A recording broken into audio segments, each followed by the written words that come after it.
right. Well, we'll go ahead and get started. Thanks everyone for joining this afternoon. You just got a little behind the scenes of our favorite karaoke songs. I am Andrea Tettleton. In my One Life, I am the immediate past president of the One Global Board. And in my non-One Life, I am the managing partner of the Baton Rouge office of my law firm, Seabaugh and Sepulveda. And we do oil and gas transactional work. So I'm just going to do a little bit about One for anyone who is new to the organization or joining for the first time.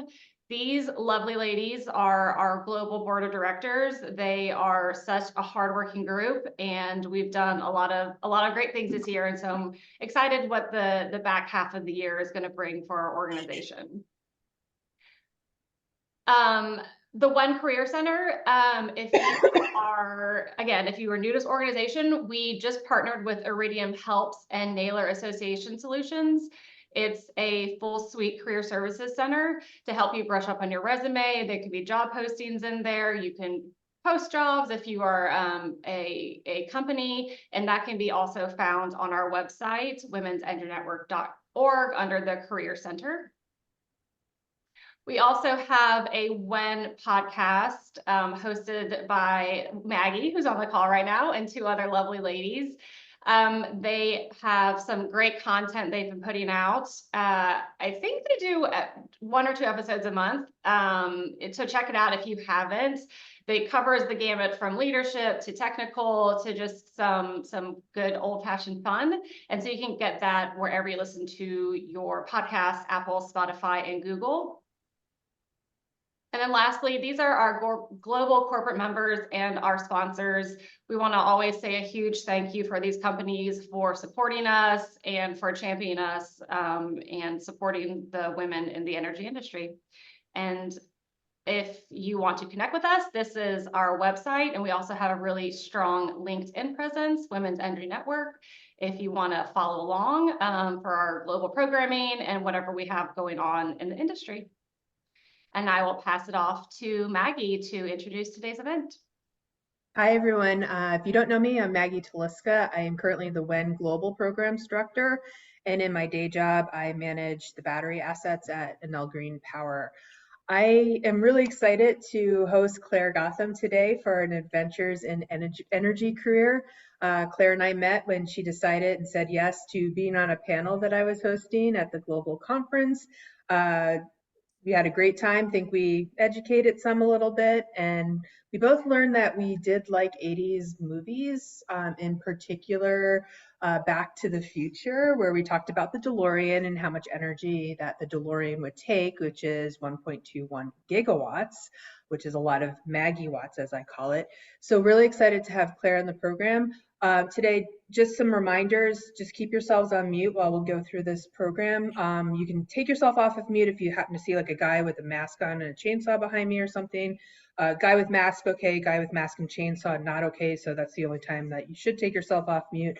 Any questions for Claire, just throw them into the chat and we'll have a Q&A at the end of this.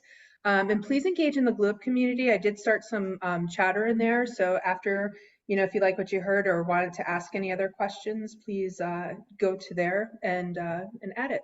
So let's welcome Claire to the program. So excited. Claire is currently the VP of Utilities for North America Renewables at Capgemini, living in Atlanta with, at least I know she's got 1 cat and 4 children. There might be a couple more in there. I know her son brought home a copperhead snake once, but not a pet currently. And so I'm not going to go through Claire's biography because we're going to do that today. But what I do want to start with is 2 truths and a lie. And as we go through, you can guess right now, put them in the chat of which one is the lie. But here are the 2 truths and a lie in no order, of course. Claire has lived in 3 countries, 5 states, and 8 cities. That's the first one. Second one is she's been featured on a reality show. And the third one is she has done some temp work reading people's psych evaluations. So that's in the chat. You can put in there what you think is the lie, and we'll get started. Welcome, Claire. Thank you. Thank you for having me. This is exciting and fun. Yes. It will be fun, right? We're going to try to make it fun. All right, so let's get started. I want you to tell us, when you were a child, Mhm. what did you want to be when you were growing up? And is it what you're doing today? When I was a child, so shockingly, it is not what I am doing today. When I was a child, for a long time, I wanted to be an actress. So I went to all kinds of drama camps and acting classes. And actually, fun fact, I went to a performing arts high school here in Atlanta that was our version of Fame, and had a headshot that's floating around somewhere. I'm, much, much younger from high school. But yes, that's really what I thought was my path. So, and I think you can probably see some of my love of performance and just my hamminess at times, but it's definitely not what I am doing now. You mentioned a couple times when we were prepping for the conference about doing improv and things like that. So now, okay, that makes a lot of sense. And I loved Fame growing up in the 80s as well. Um, so let's start with your educational geography. Where did you go to school? What did you study? Sure. So I went to school at Tulane University in New Orleans, which is a great place to be. New Orleans is great. Go Green Wave. I actually am a very proud recipient of a bachelor's degree in anthropology and Spanish. So Okay. again, not at all what I ended up going into. The reason being was when I was young at that time, I didn't know what I wanted to do. I didn't know what I wanted to be. I felt like college was sort of the academic buffet that you could sort of try things and figure out, oh, I like this. Oh, I don't like that so much. Let's try some different things and then decide. And I got through the first year or so and I thought, well, I still don't know like for a career what I might want to do, but I do really enjoy anthropology. I find the different cultures, languages interesting. So anthropology and Spanish made a natural fit. And I just sort of thought, I'm going to get out. I'll sort of, do some on the job training, do some more of this exploration. And that's what I ended up doing. Interesting though, because now I am actually on the board at Tulane's business school. They have an energy institute, and they asked me to join the board of executive advisory folks they have maybe 3 or 4 years ago. And I was very, very flattered. And I said to them in this sort of Teams interview, I would love to do this. It sounds amazing. I feel like I should tell you, I have never been in that building at Tulane. Like, I've never been in the business building because I was a anthropology Spanish major across the quad. And they said, no, we know, but we've seen your career in the past 25 years or so, and that's sufficient. We think that's an excellent fit. I was like, great. And now I've been in that building many, many times. So But long not answer. digging for bones or anything. No, no. And if you want to know, actually, archaeology, you do take Oh, some archaeology classes. yeah, That's that's the part of one. Yeah. yeah. No. I was gonna say you take archaeology classes as part of an anthro major, and it seems like it's super sexy and interesting based on like TV and movies. It is mind-numbingly boring. I mean, imagine like if I gave you like a square foot and I just said dust that for the next 6 weeks. That's what it is. And you're like, I'm still doing it. Okay. Yes. This okay. Amazing. And no one looks like Harrison Ford. So That's what I was just gonna say. Yeah, they're not as appealing like that. I no. remember I was in chemistry and the forensics team was next to us, and I was like, oh, that's kind of cool, right? Like crime lab. But no, they were actually like counting pieces of gum and getting saliva like all day. And I was like, that's doesn't seem Yeah. like I would see that on an hour show with Mariska Hargitay or whatever, but that's her name. No. The archaeology group, there was a lot of sort of hostile wearing of uh not aquamarine, what is it? Turquoise. A lot of like aggressive turquoise wearing, and that you felt like maybe was meant to be some sort of, you know, affront to everybody else, but not at all what I thought it was going to be. The aggressive turquoise, love it. So coming out of this education, which I had no idea, and we prepped for this call, but we made sure like we didn't know everything. So you I can love that you're see telling everybody too, like we prepped for this call. we prepped for this really, but like yeah, it was just kind of yeah. We So prepped, yeah. we prepped, but didn't like get specifics. So let's talk about your career. Like, what are some of the highlights of it? Coming out of Tulane, did you start right in the energy, or did you kind of migrate over into it? I really migrated. I just got out like I think many young people do, and sort of, I mean, you think graduating from college at the time, you're like, oh, I've really reached this pinnacle of information and knowledge, not really realizing, oh, I'm just now capable of like getting onto the bottom rung to learn and go up in my career. So I worked for a company here in Atlanta that was inside sales, nothing at all related to what I do now. It was a company that made barcode machinery, put barcode, on different packaging. And I thought, I really need to add some skills. I think maybe I should go back to school and get an MBA, and started that process. And also figured, well, with this anthropology Spanish degree, as much as I love it, maybe the MBA programs won't love it as much. I should get a little more financial base to my knowledge. And so I went to work for a company in this space that was what's called an introducing broker on derivatives. So they used to be NYMEX, now it's called CME.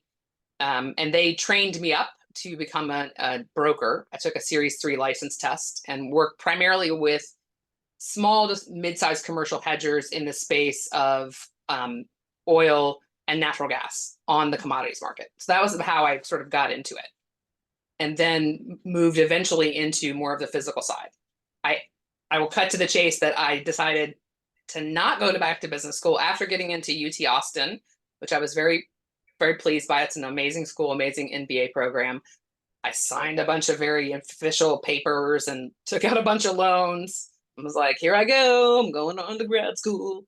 And then I went to visit a friend in San Francisco, a friend from here that had moved for his job, and spent that weekend. And I came back and I was like, oh, I don't think I want to move to Texas and take out a bunch of loans. I think I just want to move to California. And to my parents' credit, they were like, great. They were not paying for this. So in hindsight, I had some questions for them, but they were like, yeah, we'll get you a U-Haul. I had no apartment. I had no job. I put my little Miata on the back of a U-Haul. I'm going to age myself because this is like early days of cell phones. So I had a friend drive with me, and she had a cell phone that was like this big, like, hello. So we didn't have any, like, we couldn't call anybody.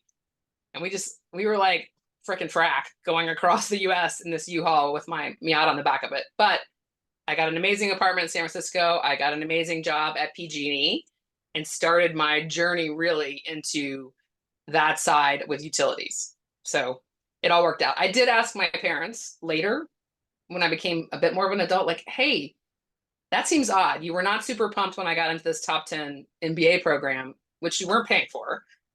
And then when I said I wanted to ditch that and move to California with no job and no apartment and really no connectivity, you're like, go for it. I'm like, do you not like me? Did you want me to secretly get murdered on the way to California?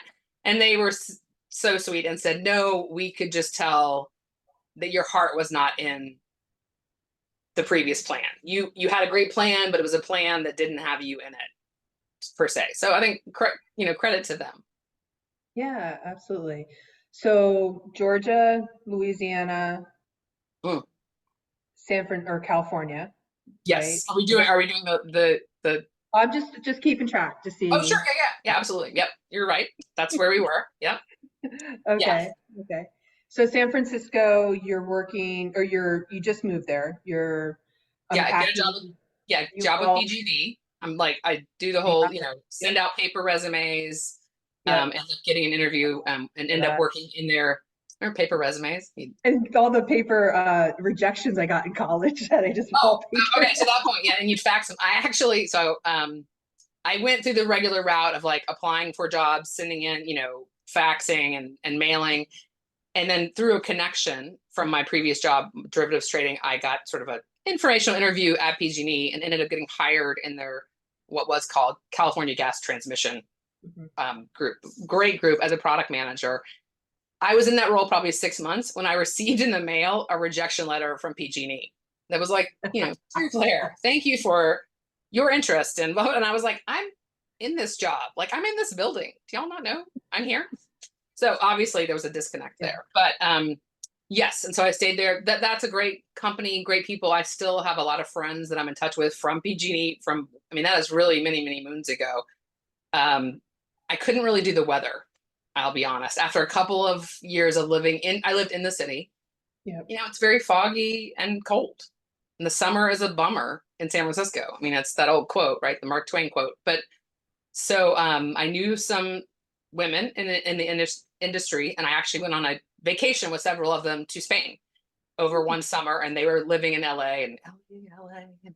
I thought, oh, LA sounds great. Well, let me call the one company I know in LA in this space at the time that I knew of and see if they have any openings. And they did. And so I did another U-Haul pack up. This point, I had sold the Miata because parking in San Francisco is dystopian. So Even I with the just started, Miata. even with the Miata, you would like drive around Sunday night and be like, please let someone have left, like crying, like I just want a spot. I'm so tired. So no, I ended up selling it. But yeah, drove to and took a job in Los Angeles with a company that ended up becoming Macquarie. It was a company called Cook Inlet. Fun fact, they were partly owned by Enron for some time when Enron was looking to have a piece of the WIMBY business in California, which is women minority owned business enterprise. But yeah, worked at Cook Inlet for a couple of years there in Los Angeles and really enjoyed it.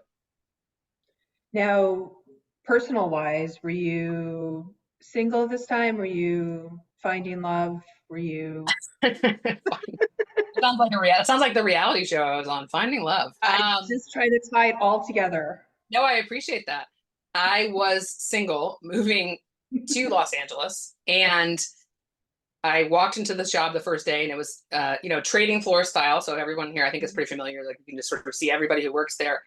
And I see this guy and I think, oh no, there's that guy that I had met at one of the conventions. There used to be a big convention called Gas Fair. It was the biggest sort of, they had all these boondoggly, much more boondoggly things than they do now, kind of pre-Enron meltdown in Houston every year. And I had met him maybe 6 months before when I lived in San Francisco and he lived in LA. And I just remember him being very tall.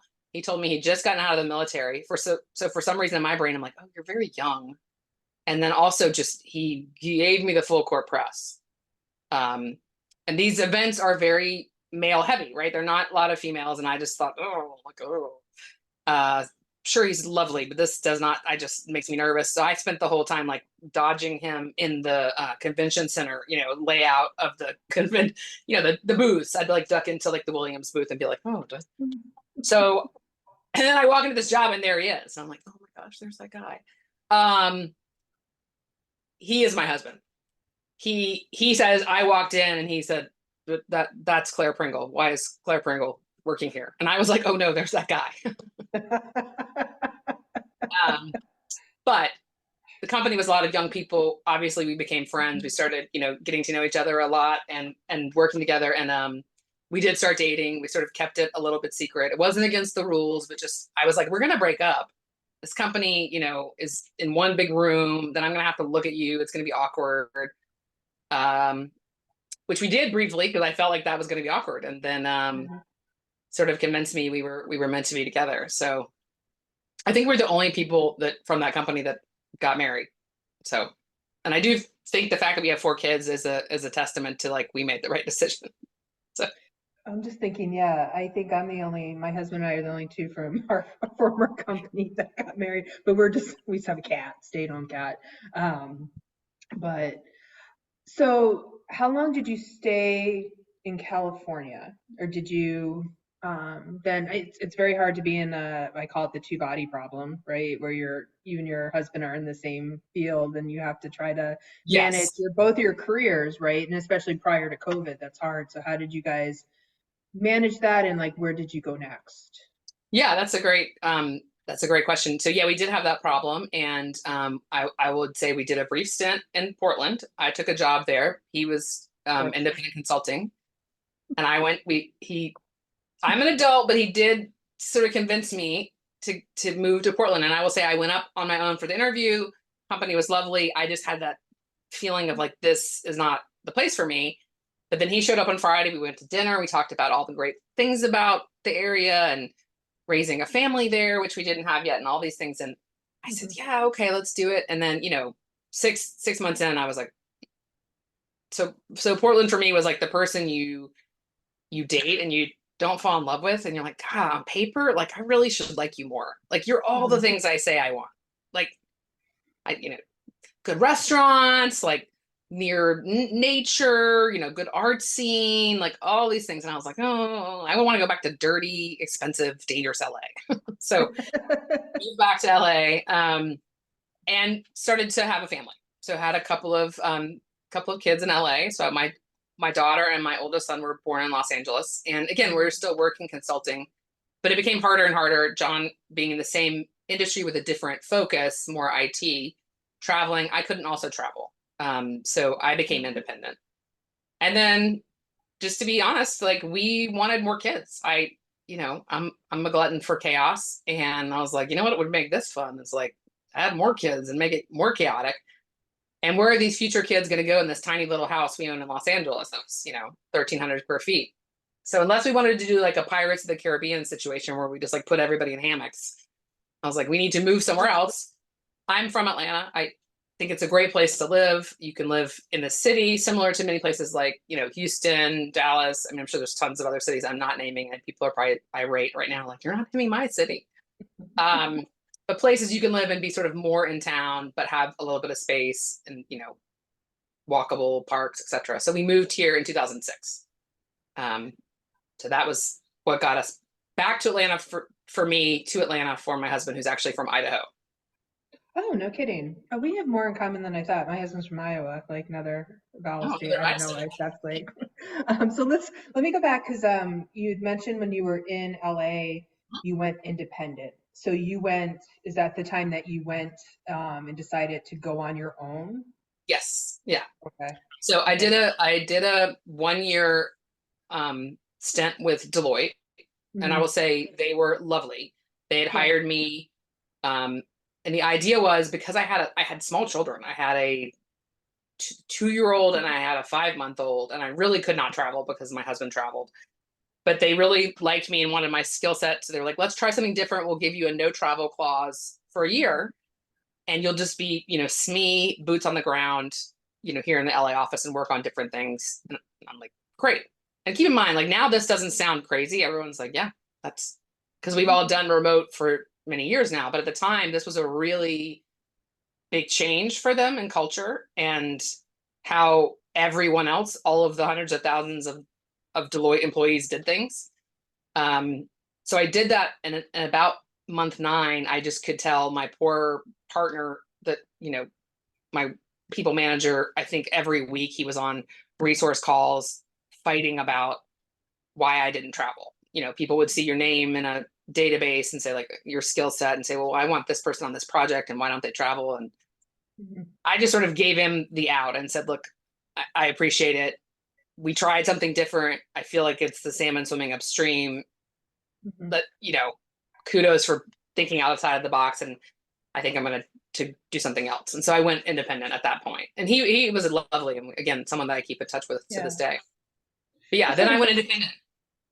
Well, because I mean, it's kind of like your Portland, like you found a compromise, right, with Deloitte to manage, everything that you needed. It was good on paper, right? And then you kind of you tried it, right? Everybody gave it a good try, and it just wasn't. And I think it takes a lot for you and to say, this isn't working out, even though on paper it looked good, and then decided, what was best for everybody around. So kudos to you. That's a hard decision to make, I think, and to come to that realization and make that action. So, well, it's easy in hindsight to look back and be like, oh, everything worked out. But at the time, and now I look back also and I think like, golly, like I didn't have another job. Like, and we were not indifferent to my income. Let's just put it that way. And same thing with the move to San Francisco and other things where I've just sort of was like, now I know it worked out. So it seems like a very natural decision or an easy decision. But I look back as an older person and I sort of think, wow, like either I just didn't know what was going on or I just like had the courage of my convictions. I'd like to think it was the latter, that I had the courage of my convictions. Well, I doubt you kind of took a magic 8-ball and decided this, though. I think like the moral of the story too is like you considered it, right? You asked the questions and kind of thought through and everything, and it was a risk, but I'm sure you Yeah. worked around it. So I just That'd be wanted to, hilarious if I like Rochambeau'd myself for it. I'd be like, okay, I'm going. we'll do that when we do karaoke together, like which song. Yeah. Because I think that's fun, but probably not for a career choice. All right, so you are on your own, and you were able to move back to Atlanta, right? Yes. Yep. And was your family still in Atlanta at this time? Were you able to have support? I know for myself, it was nice to move back towards family for a while. It was great. Yeah, we moved back, and my mom and dad were still living here at the time. Mhm. They only recently relocated back to Charleston, South Carolina, but they were here. All of my siblings were here. I'm one of five. Oh, wow. So just having that built-in network, having a few key, childhood friends. I mean, it did feel like, I don't know how many people here have had this experience where you have to fill out a form and put down your emergency contacts, either for yourself or for your kids. And you're like, Mhm. will Maggie care if I put her down? Like, it was like when I lived in LA, I was always like sort of like putting down, friends, but I'd be like, yes, if anything happens, like you're my emergency contact. And then to move here, and I'm like, oh, I've got like mom, dad, three sisters, my brother. Like, that was a nice feeling. I had to stop putting my mom down as one of mine because she kept, every time she got a new cell phone, she would get a new phone number because she felt like the number was associated with the phone and I couldn't keep up. So I was like, you're out, you're off of my, She's trying to dodge you. yeah, exactly. My dad won't use the cell phones. I'm like, you're both off the list then. I love if your mom was like, new phone, who dis? Sorry. Yes. You're like, it's me. Well, they Mom. did that. Like I was living in Wisconsin. They're like, I thought you lived in Milwaukee. I'm like, Milwaukee's in Wisconsin. Like, get a map.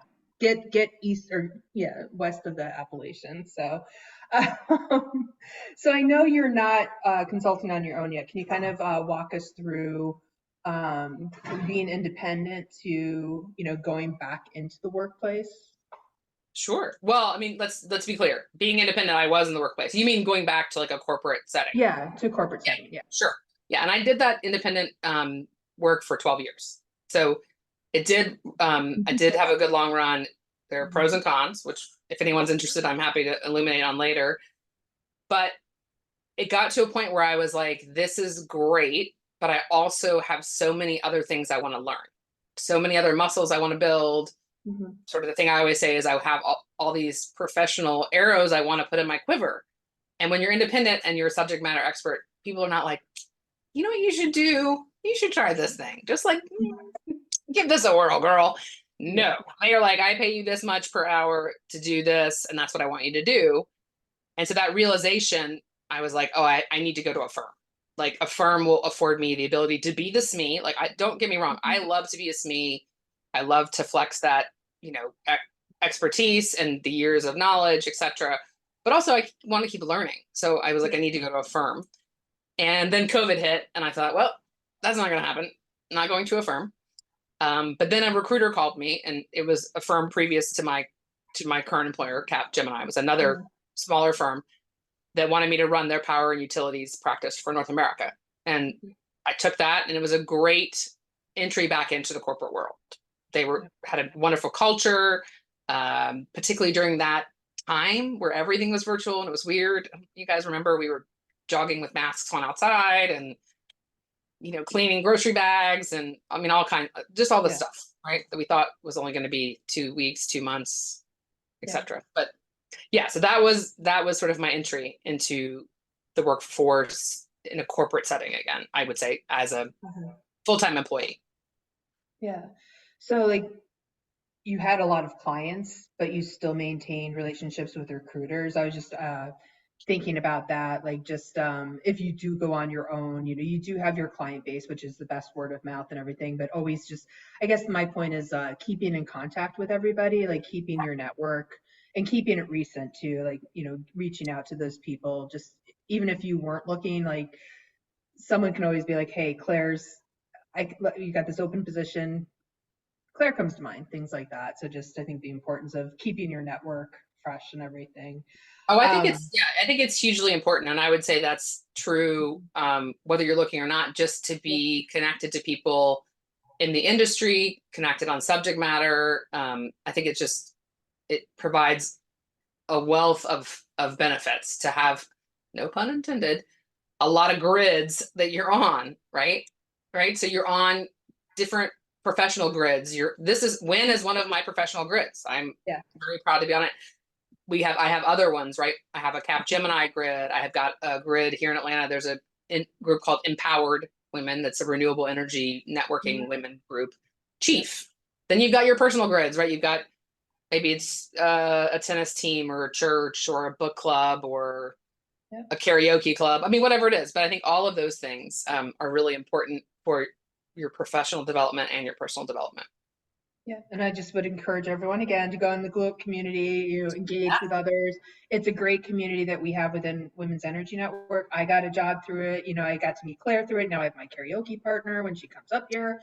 Like, Absolutely. just do what you can to engage within WEN, because it's a wonderful community of women. Back to the grid. Do you know where the grid goes shopping all the time? Where I'm already laughing because I know it's going to be bad. At the outlets. Oh God. So I feel for like they those like of give a you, dad book joke or dad joke book. yeah, I have to unmute myself for that one and just say, good Lord, Maggie. you knew that was coming. For those of you who are not at the WEN conference, who didn't see us, there were some technical difficulties on my part. So every time there was, I was like, Claire, tell a joke, do something, create the diversion. So, and she laughed at my jokes, whether she meant to or not. So Yeah. No, I mean, I can't help myself. That's why I started laughing ahead of time. I was like, oh, I know it's coming. we should do a comedy tour in Charleston when you're up here. All right. So present day, you're still in Atlanta, 4 children, at least 1 cat, not a copperhead snake. Correct. That was not part of your Not part of my zoo. Mm-mm. Yes. So let's reflect back. You lived in, I think that was 4 states. So is number 1 the lie? No, I've lived in 5 states. So Okay. let's see, South Carolina, Georgia, Louisiana, California, and Oregon. Got it. Okay. I missed the South Carolina, but I think, yeah. Somebody called out the lie. So I have not been on a reality show. I personally, I have some siblings who have been on a reality show, or yes. And I did actually work a temp job in one summer right after college. And one of the gigs was at a company where I had to read their employees' psych evals and sort them. And it was fascinating. And I also thought, like, I should not be doing that. Like, you should not be letting me do this. Like, I'm 21 and I'm reading like all these like psych evals. It was crazy. I bet. I would always hope I'd be at the top or the bottom of those, whichever the limit is. I would hope I would be at the one of the limits. So it was actually a pretty interesting temp day. Some of those temp days were super boring, but that was a good one.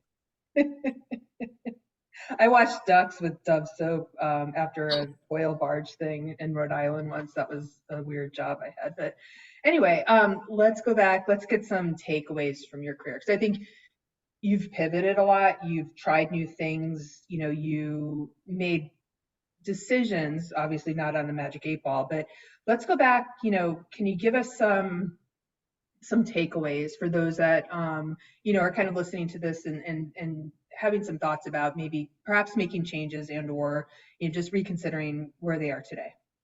Yeah, absolutely. I mean, I would say one of my key things is trust your gut.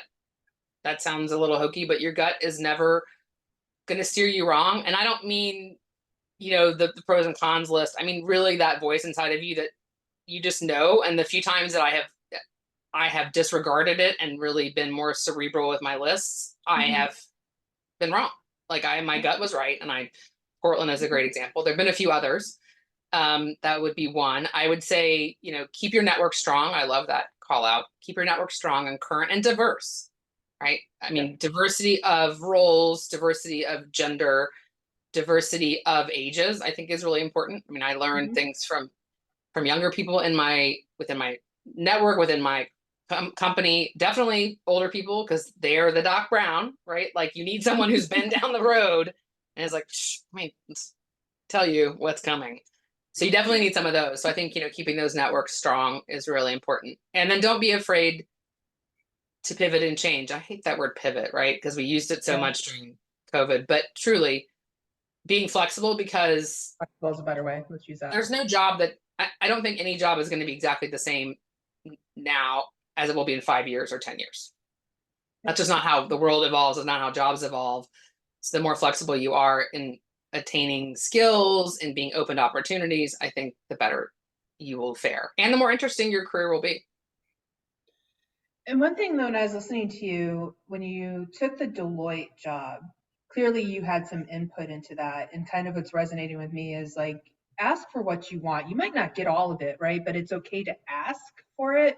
You were at a point in your life where, you know, in order to make things work, you know, but you went out and you asked for it. I think that was something important that I heard, you know, being strong enough to ask for what you want and what's going to make things happen. That's a great call out. I definitely think, and I think a lot of women on this call have probably seen the statistics that in general, women statistically do not negotiate their salary. Mhm. And they also statistically, that's a really tough word, statistically, But I know. they feel like they have to have 100% of the skills or requirements in the job listing compared to men. Men, I think it's more in the 50 to 60% range. So I think, you know, keep in mind that you have a right to ask, and they have a right to say no, right? Whether that's a job offer, something around a job offer, whether it's something within your, you know, current job, like you have the right to ask. Now, whoever you're asking has the right to say no, but you don't ask, you don't get. So I think that's really important, and have a reason you're asking, right? Not just like because I want it, but why you think it's a valid ask. Yeah. And don't be scared. I mean, people will get really fearful, I think, of like, I don't want to ask, or I don't like, they're never, no one is going to say like, how dare you? How dare you come to me and say you want Well, I another might say it now because it sounds vacation? more fun. How dare you? Yeah, well, like, it's just not, I mean, that's not, I mean, they might should say no, like, no, we can't do that, or no, that's not possible. But no one is going to be like, I can't even believe you had the audacity to put forth such a thought. Like, just, you know. And if you're worried about it, like role play it with somebody and have them be like, be the worst, you know, sort of counterpart and shut me down, and then sort of see how, like, do a little improv and see, you know. Yeah. Be the no but, not the yes and. Just Exactly. No but. so I'm hearing trust your gut. You know, and I'll go back to something that seems really good on paper. Maybe it's not the right thing. And like, you know, I go back to a Carrie Bradshaw episode when she was dating the doctor on the beach, and you know, Mr. Good on paper, but he just wasn't. She just wasn't feeling it. You know, take the risk, ask for what you want, you know, and be flexible in what you're doing. Can I ask, is the trading floor really like what they show in the movies? I've never been. Like just when you were saying that, it kind of is it It really? really was. Like, I don't know that they I don't know how they're sort of structured now, but back then, this is like the 90s.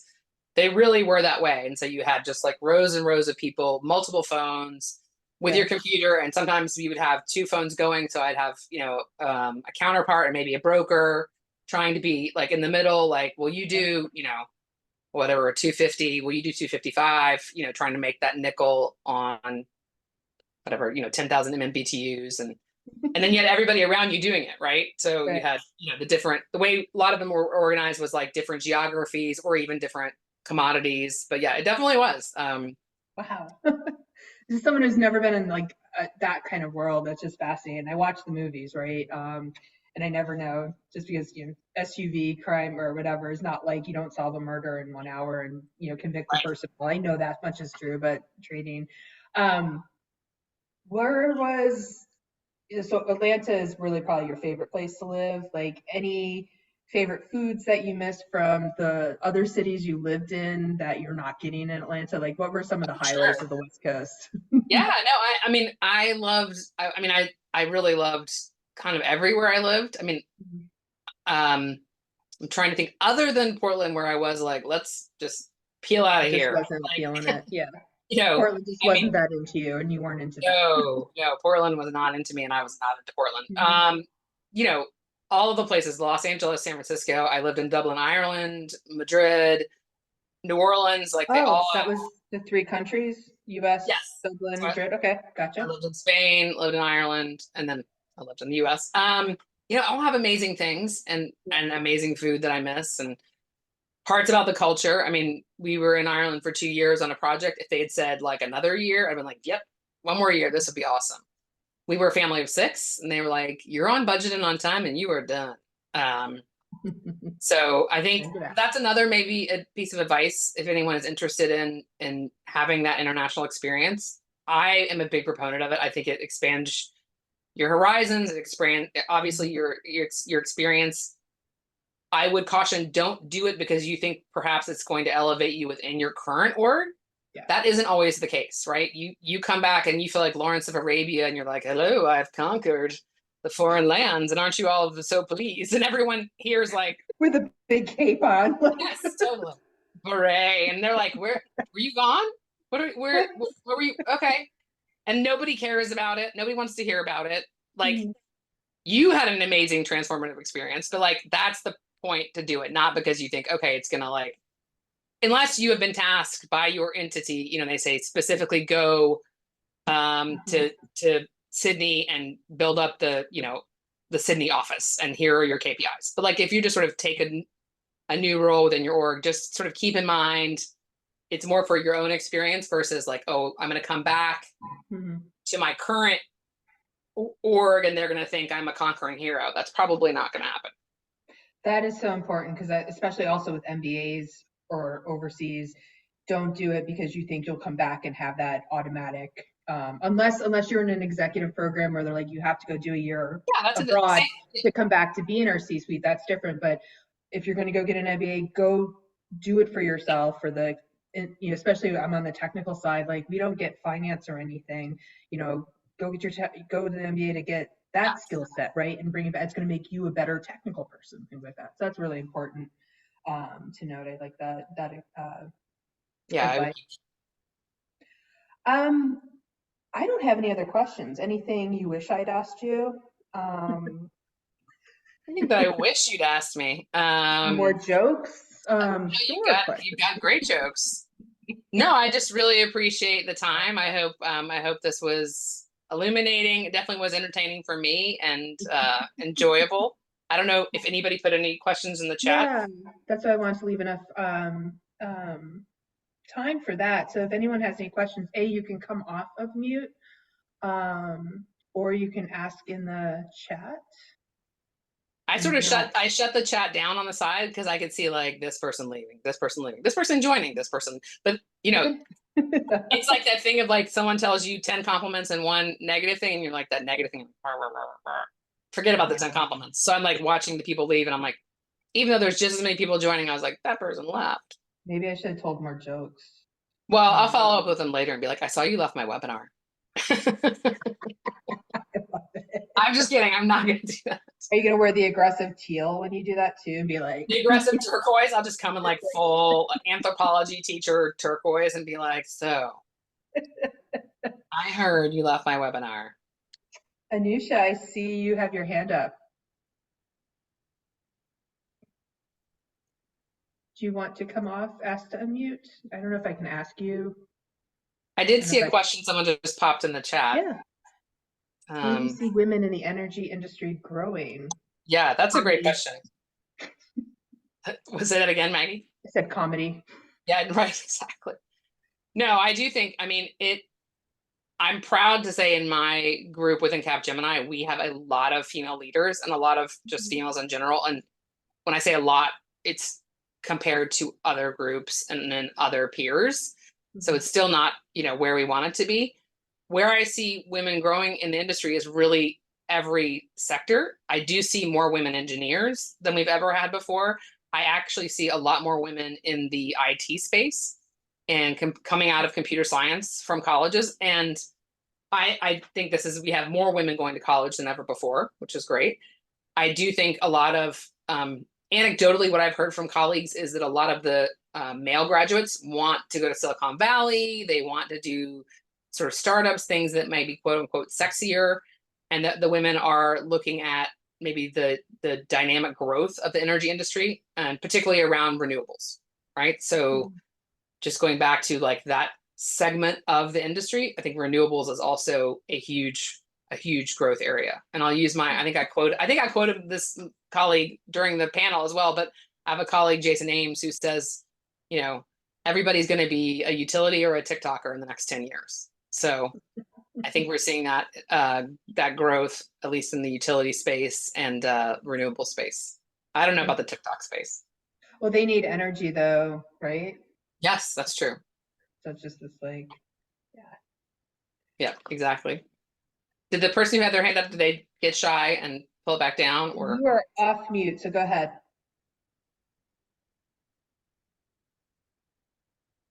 Can you No? hear me? Yes. Okay, sorry, I think that was my headphone. Thank you so much for your presentation. This was very, very insightful.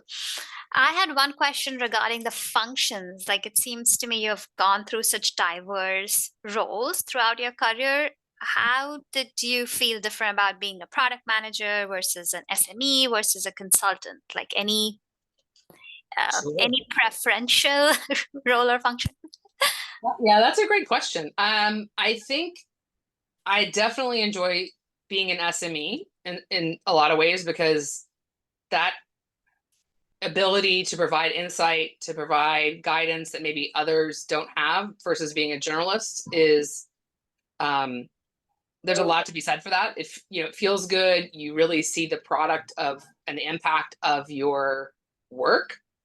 That being said, as you move up, I think within an organization, it is very important to become more of a generalist. It's great to take that SME, I'm going to call it base, and then build out your capabilities as a generalist, right? Because as we become leaders and move up and our org gets bigger and bigger, you have to be able to do more things, right? Be good at sales, be good at operations, be good at finance, be good at subject matter expertise, thought leadership, marketing. There's just like sort of 10 functional areas that a leader needs to be really proficient in.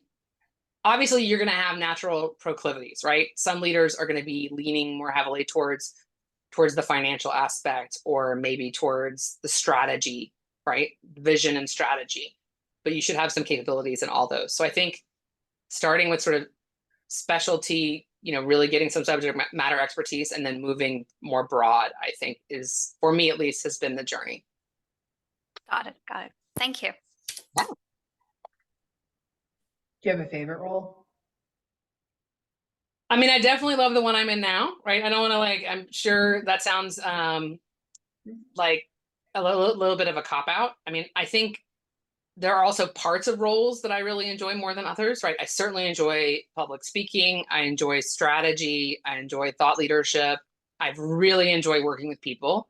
So, I mean, I have colleagues, I don't want to say now, but I've had colleagues who don't love the people manager part of their job. They sort of feel like that's hard. It's a hassle. It takes away from what they want to do or what their day. And I'm like, I love the people manager part. I love working with teams. I would love getting to know people. I mean, that is something that even when it is hard and people aren't happy or struggling, I just love that part of it. Yeah. If I didn't have to ever do internal audit ever again, and I don't do it now in my current role, I've done it in previous roles. I've supported it. No offense to any internal auditors, you are doing God's work. Thank you so much. I could not do it. I found it very, very difficult. It was difficult for me being on the other side of that, or at least with external auditors and ISO and TS and everything. I did not enjoy that part of my job. Any other questions we have? We got Claire for a little bit longer. And I just want to say thank you for listening to the orange, because I told you, I was like, hey, I'm gonna have the orange background. Make sure you wear the orange. So yes, and I want to say, I did not put a fake background or a backdrop. I should say I thought about it, and I made a conscious decision to use my home office background. Beautiful. Because I wanted to show this is my home office. I go into my CAP office several times a week, but this is where I am often, and this is what it looks like. And it's got there's stuff stuck in there, and I try and keep it fairly presentable, but this is real life, and I want people to see everybody's got stuff. Yes. We have another question. How has mentoring or sponsorship impacted your career? I like when the person's like, or has it? Or has it? You seem like you're struggling. Maybe you should get a mentor. No, it definitely has. Having mentors throughout my life and currently, and sponsorship is huge. And that's really how I got started in the industry, and progressed, and really how I got my job at PG&E. And that person, her name is Rosalie Roth. She is a very good friend of mine. She's my oldest child's godmother. Mhm. She's still a friend. She's still in the industry. And she started as a mentor. I did not know her from Adam. We had phone conversations, which I still laugh about now, thinking about that. And then currently having sponsorship and mentors, we have an official program within Capgemini where VP women get mentors, and they try and match you up with someone who's not in your geography. So mine is a gentleman in Germany, has been really impactful. And then he helps provide contacts for sponsorship, right? It's more of like, getting people connected to me to know what I'm doing, what I want to be doing, etc. So I think, and those are just a few examples. I would say if you don't have a mentor, find one. Ask. People are always flattered. I'm always super flattered when someone asks me to be their mentor. Mhm. I love the idea of reverse mentoring, like meaning by age. I don't have that. So if anybody on here, younger person, is like, ooh, she needs help, feel free to let me know. Maybe we can do we'll call it an intercambio. We'll do an intercambio mentorship. I need help.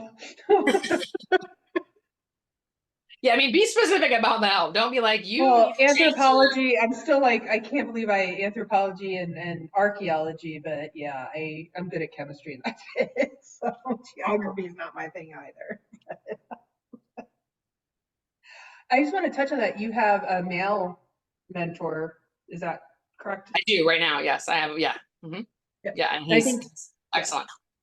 Okay. Yeah. And I have a male mentor in my life of just former even customers I've had. And I don't think you need to, if you feel more comfortable with a woman, great, but it's I think okay. And as long as you have that relationship and everything. So, Yeah, I think it's good to approach it almost like the way I approach my friendships. And I would say this, yep.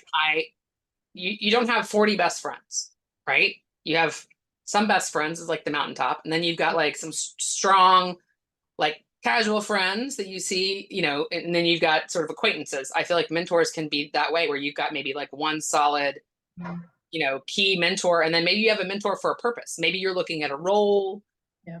Maybe you're looking at a job change. Maybe you want to add skills and you want to run the situation by a specific kind of person, like mentor for a purpose. I think those are really important too. And that's more of a time box sort of situation versus hey, you're my new therapist and we're going to meet every week forever. Right? You can sort of structure that, I think. No, that's important. And I just remember when I moved to Milwaukee, I was promoted into a first management position, the only woman really in my department. I was so lost. I went to Society of Women Engineers and joined that group and got to, at least we all were kind of like new managers and very male dominated. We got to do that. And, I think WEN is a great place to do that too. If you're, again, going to the Blue community, find some, people. And it sometimes helps when somebody's outside of your work as well. And just kind of look, I'm dealing with this. How would you deal with this? And things like that. It can really, really help.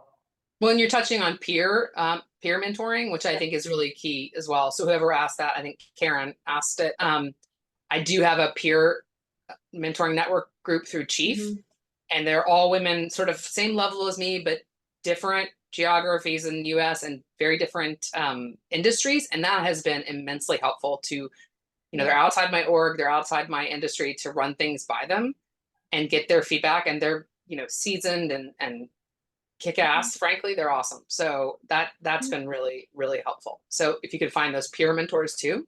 Yeah. Because you're not even looking for just advice, just support, right? Hey, I just went through this today. Hey, Claire, you did a great job.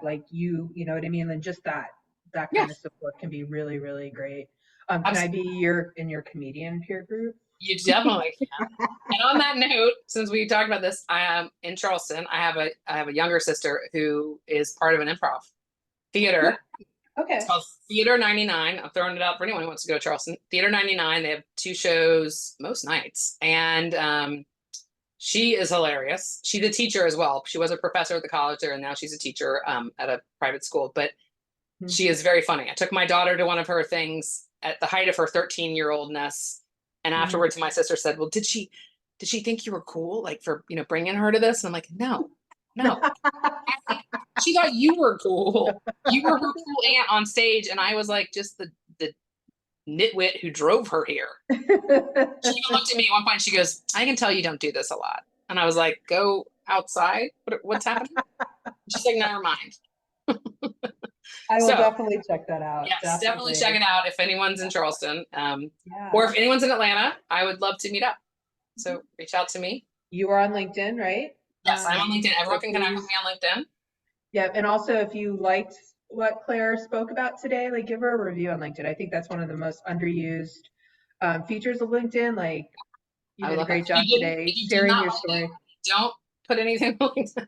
Yeah, I think you get to approve it, but like no, Claire was I a was great joking. speaker. I learned a lot from her.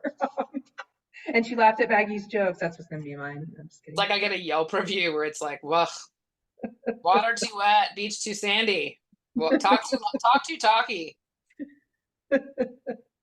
Well, Claire, thank you so much for doing this and saying yes to me. My I kind of just pleasure. like last month, like, hey, will you come and do a global programming? I think this was great, and I think we all learned a lot. Even though I've known you for a couple weeks now, but I learned a lot. And again, reach out to Claire on LinkedIn. Reach out Absolutely. to her on Glue Up. Keep the conversation going on Glue Up. I'll post some of the highlights of this on there. And yeah, thanks so much for joining us today. Thank you to Wynn and thank you to Maggie. Thank you. Appreciate it, you guys. Oh, I have to mention your company is also one sponsor, so thanks to Capgemini. Yes, thank you, Capgemini. I almost was circling our icon when you were doing that, but then I was like, that's kind of rude. So yes. No, I had it to say, and I'm so sorry. So hopefully, yeah, I wanted to just we're very thankful to our sponsors. So absolutely. All right, thanks, guys. See ya.